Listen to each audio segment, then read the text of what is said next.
That the gentlelady from Missouri, Mrs. Wagner, who is also the vice chair of our Foreign Affairs Committee and the chair of the Capital Markets Subcommittee here on financial services. You have 5 minutes. Hi, thank you, Mr. Chairman. On this very past anniversary of 9/11, the Biden administration announced this reckless and extremely dangerous deal with Iran, a state sponsor of terror.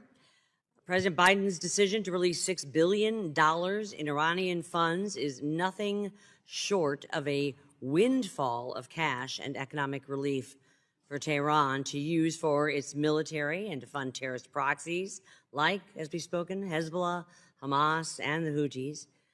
This was a shameful payout to a regime that is responsible for countless deaths, including Americans. Less than a month later, Hamas and Iran-funded terrorist group launched the deadliest attack on the Jewish people since the Holocaust. Let's be clear about Iran's role in the Middle East. It is the world's worst state sponsor of terror, and it is bent on attacking U.S. and Israeli interests with every resource it can muster. This money should never have been released in the first place. And now the U.S. must claw it back to ensure that they cannot be used to further in efforts to further by Iran or Hamas to target Israel.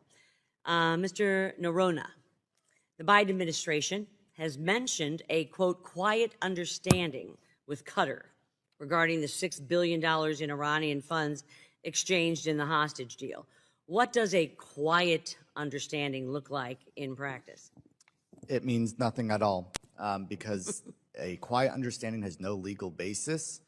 It does not legally prevent Qatar from distributing those funds to Iran in the future. And more importantly, in my mind, it does not prevent or discourage Iran from taking, say, Qatari or American hostages to say, okay, now you really have to turn that spigot back on. We've made this practice now of saying you can get cash for hostages. And now that that practice has been exemplified to the Iranian regime, they will use and abuse that as long as this is a possibility. Thank you. And Mr. Goldberg, the Biden administration said that the $6 billion in accounts in Qatar could only be used for humanitarian purposes.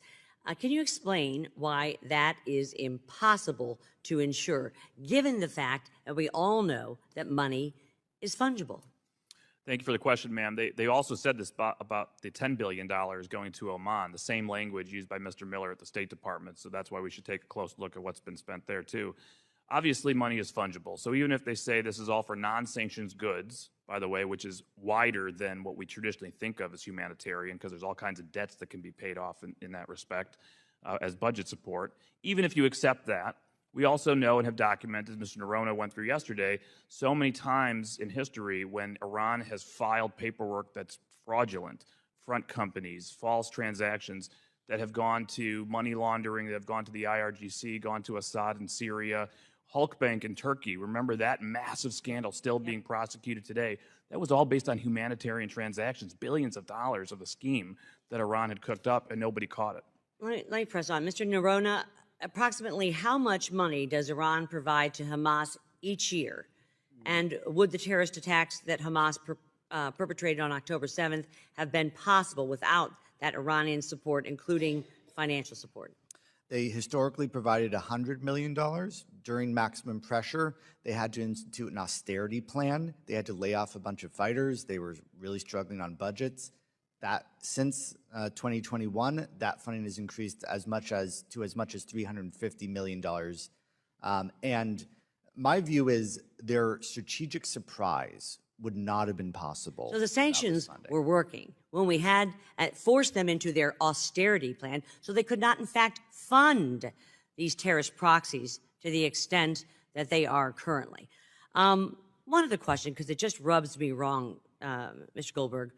Why was the foreign minister of Iran, why does he have a visa to be in New York City right now? I was reading about it earlier today. It's absolutely unbelievable to me that this man who was working on plotting with Hamas an attack against Israel has been given a visa and is currently, this foreign minister is in New York City, sir. Completely shameful, ma'am. There are Americans held hostage. Iran is complicit. There are Americans dead. This man should not be in the country. With that, Mr. Chairman, I yield back.